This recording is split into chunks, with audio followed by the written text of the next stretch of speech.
فمن يرد الله أن يهديه يشرح صدره للإسلام ومن يرد أن يضله يجعل صدره ضيقا حرجا كأنما يصعد في السماء كذلك يجعل الله الرجس على الذين لا يؤمنون فمن يرد اللہ ان یہدیہ یشرح صدرہ للاسلام، تو اللہ تعالیٰ جس کے لیے بھی چاہتا ہے کہ اس کو ہدایت کے دروازے اس کے لیے کھول دے، اس کے سینے کو اسلام کے لیے کھول دیتا ہے۔ یہ ایک بڑی معنوی حقیقت ہے، اس پہ غور کیجئے گا۔ شرح صدر، الم نشرح لک صدرک، یہ جو حضور کے لیے خاص طور پر شرح صدر جو ہے اللہ تعالیٰ نے ایک بہت بڑے احسان کے طور پر بیان فرمایا، الم نشرح لک صدرک، اس شرح صدر کی ہر مسلمان کو دعا کرنی چاہیے۔ اللہم ربنا نور قلوبنا بالایمان واشرح صدورنا للاسلام، اے اللہ ہمارے دلوں کو تو نور ایمان سے منور فرما دے اور ہمارے سینوں کو اسلام کے لیے کھول دے۔ اس کے معنی کیا ہے؟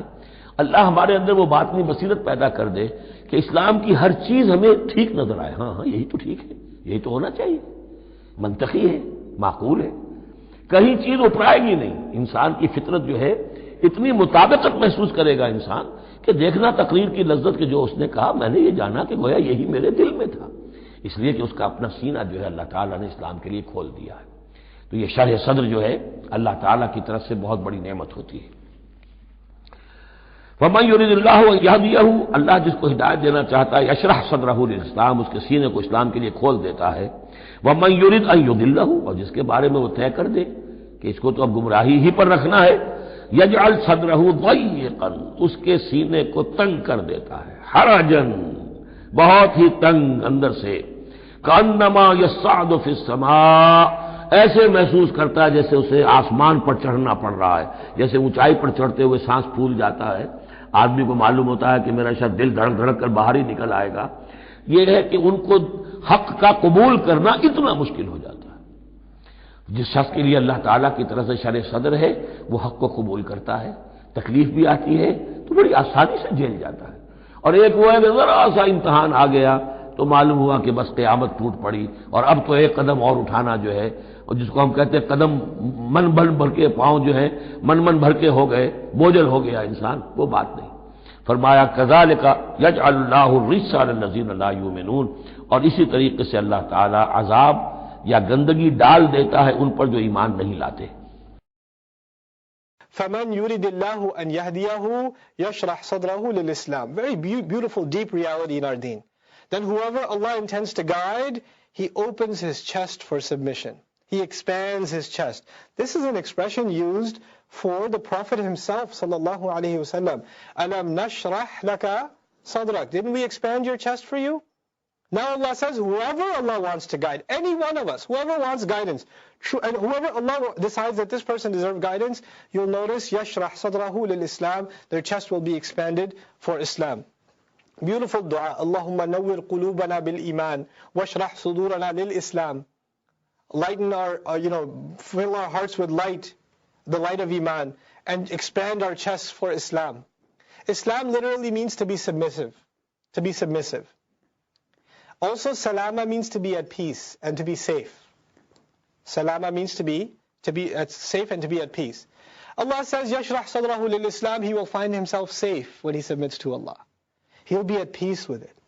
He'll understand that this is what's really the best thing for me. Islam, by the way, is the practical dimension. What's the spiritual dimension? Iman, right? This ayah, Allah says, the instructions, the submission itself, the actual submission to Allah, you will find peace in it. This is when you know a person is, Allah intends guidance for this person. When they only find relaxation in obeying Allah.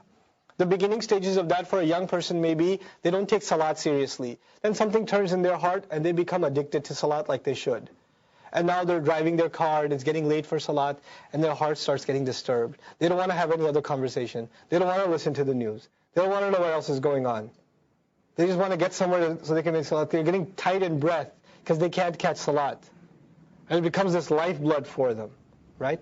Yashrah sadrahu lil-Islam. This is a gift from Allah that somebody would find relaxation, and once they pray, it's like finally they could take a breath. Oh, alhamdulillah.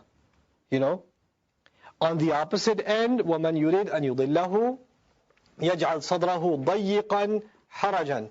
We make his chest, and whoever Allah intends that He misguides him, then we make his chest ضَيِّقًا.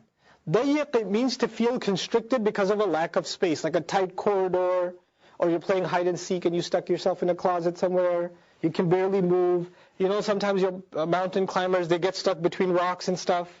That's ضَيِّق, it's tight. Harajan means you feel uncomfortable because of restrictions placed on you. You can't move. There's rules on you, you can't move. You know how children feel when you tell them, don't go there, don't sit, just sit right here, don't move. Don't move at all. The look on that child's face like, that's haraj. You can't move, you can't budge. That's discomfort. There's haraj. Where, you know, haraj is felt also when you have a discomfort because of not just rules and regulations, but you're stuck somewhere or paralyzed and you can't move. That's also a kind of haraj. Okay? Incidentally, haraj is also used in hadith terminology. It was used in a way that wasn't used before. Al-haraj yani al-massacre. Like, you know, a massacre among Muslims is called haraj, when Muslims kill each other. فَكَأَنَّمَا يَصَّعَّدُ فِي السَّمَاءِ. So Allah says, whoever Allah wants to misguide, what happens with Islam, their chest becomes tight, like they're running out of space, claustrophobic, and they become so uncomfortable, like these restrictions are just making me so uncomfortable. I want to be free. Why am I so tied down? كَأَنَّمَا يَصَّعَّدُ فِي السَّمَاءِ. As though he has to climb up to a mountain where he's getting higher and higher up in the sky. You know, when you're climbing up, it's exhausting. And تَصَعَّدَ يَتَصَعَّدُ here becomes يَصَّعَّدُ. Two shaddas. As though it's describing the intensity and the difficulty of the climb. Sa'adu. The syllables in Arabic communicate sentiments. That's what they do. So يَصَّعَّدُ فِي السَّمَاءِ. He's climbing so uncomfortably up into the sky. And as you go higher up a mountain, what happens to your breath? You're exhausted, so you're catching your breath. And what happens to the air? It's thinner, so it's even harder to breathe. So it's getting more and more and more and more uncomfortable. On the other hand, there's a person who only finds comfort in submission. And on the other hand, there's a person who's so uncomfortable at even the thought of religion. And the thought of anything to do with Islam. You'll find people like that among the Muslims. It's very sad. Even among your family. They hear a little bit about the religion, they get so uncomfortable. Can we talk about something else? I feel nauseous. I can't be here. There's too many people with hijab on here. I gotta get out of here. There's too many guys with beards. You know? You have to lure them into a program sometimes. Oh, there's free pizza being given. You don't tell them it's like a speech. It's free pizza. You want to come? And they go there and they see like a Shaikh, a Khatib, a speaker, or they see other Muslims like, I don't want to hear this. Even at the recitation of Qur'an. You just pop in some Qur'an in the car. Like, can we put something else on, please? Can we have nothing on? You know, just change that. I don't want to talk about that. I don't want to listen to that. Allah says, كَذَلِكَ يَجْعَلُ الرِّجْسَ عَلَى الَّذِينَ لَا يُؤْمِنُونَ. That is how we place a curse. And rijs also is things that are declared filthy by religion. Rijs is filthy things, but specifically things that Allah taught us are filthy. This is how we pile rijs on those who refuse to believe. That the one thing that would clean them would be revelation, right? The one thing that would clean them. And Allah takes that away from them, subhanahu wa ta'ala. Okay, we'll take a quick break here. This break will be shorter. Barakallahu li wa lakum fil Qur'an al-Hakim. Wa nafa'ni wa iyyakum bil ayati wa dhikr al-Hakim.